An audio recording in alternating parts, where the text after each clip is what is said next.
किसी ने बड़े कमाल की बात कही है कि हर किसी को अपने ज्ञान का घमंड होता है, लेकिन किसी को भी अपने घमंड का ज्ञान नहीं होता। हाय गाइस, मेरा नाम पीयूष है और मेरे चैनल एजुकेशन विद मोटिवेशन में आप लोगों का फिर से एक बार स्वागत है। हर रोज की तरह एक नई कहानी, एक नई इंस्पिरेशन के साथ। तो इस कहानी को आप लोग लास्ट तक सुनिएगा और बताइएगा कहानी आपको कैसे लगी। वैसे कहानी बहुत ही ज्यादा अच्छी है, इसलिए कहानी को आप लोग कहीं भी स्किप मत करिएगा। वैसे उससे पहले मैं बता दूं, जो लोग मेरे चैनल पे नए हैं वो प्लीज मेरे चैनल को सब्सक्राइब कर लीजिए, बेल आइकन को प्रेस कर लीजिए, ताकि यूट्यूब पे मैं जब भी अपनी कोई नई वीडियो अपलोड करूं तो उसकी नोटिफिकेशन आपको मिलती रहे।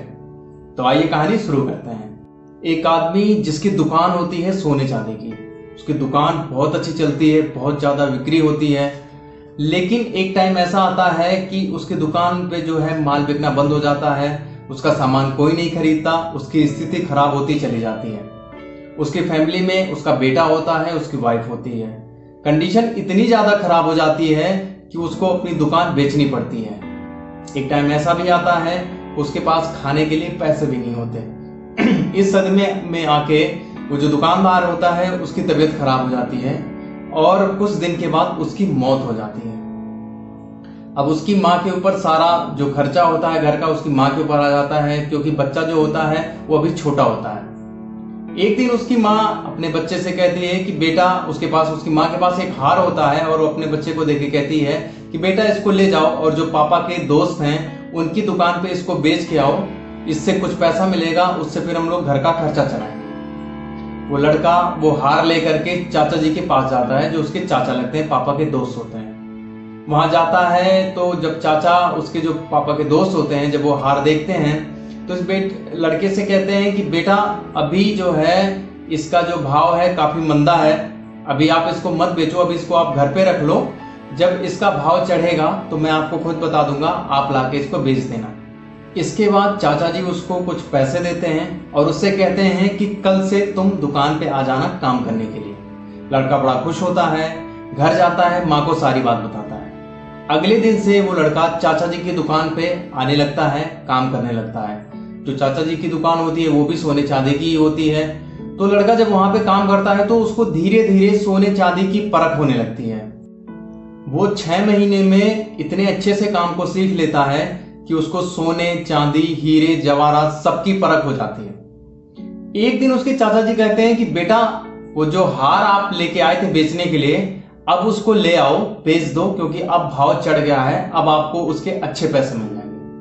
लड़का बड़ा खुश होता है, वो माँ के पास जाता है और माँ को सारी कहानी बताता है कि चाचा जी बोल रहे हैं कि हार का जो भाव है वो चढ़ गया है, अब अगर आप उसे बेचोगे तो काफी अच्छा पैसा मिलेगा। माँ भी बड़ी खुश होती है, वो हार लाके लड़के को देती है। लड़का हार अपने हाथ में लेता है, देखता है और फिर वो पता नहीं उसके मन में क्या आता है, वो हार बेचने नहीं आता है, वो हार माँ को वापस कर देता है और फिर चाचा जी के पास आता है। तो चाचा जी उससे कहते हैं कि बेटा क्या हुआ, तुम हार क्यों नहीं लाए बेचने के लिए? तो लड़का बोलता है कि चाचा जी वो जो हार है वो तो नकली है। तो चाचा जी कहते हैं कि बेटा यही बात, तुम्हारे पास ज्ञान नहीं था उस टाइम, तुम्हें असली और नकली का फर्क नहीं पता था।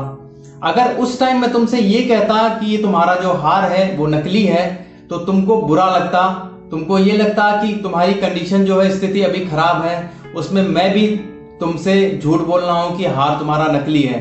इससे क्या होता कि तुम्हारे मन में एक गलतफहमी आती और हमारे तुम्हारे बीच का जो रिश्ता है वो खराब हो जाता।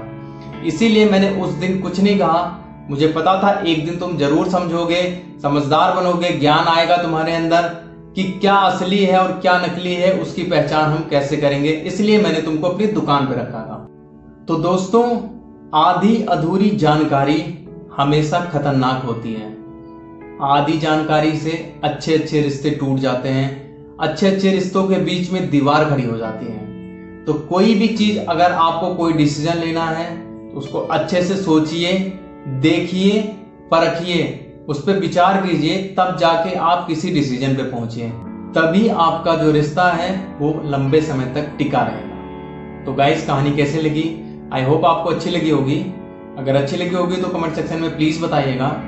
बाकी हंसते रहिए, मुस्कुराते रहिए और सुनते रहिए हर रोज एक नई कहानी पीयूष के साथ, क्योंकि कहानियां कभी भूलती नहीं।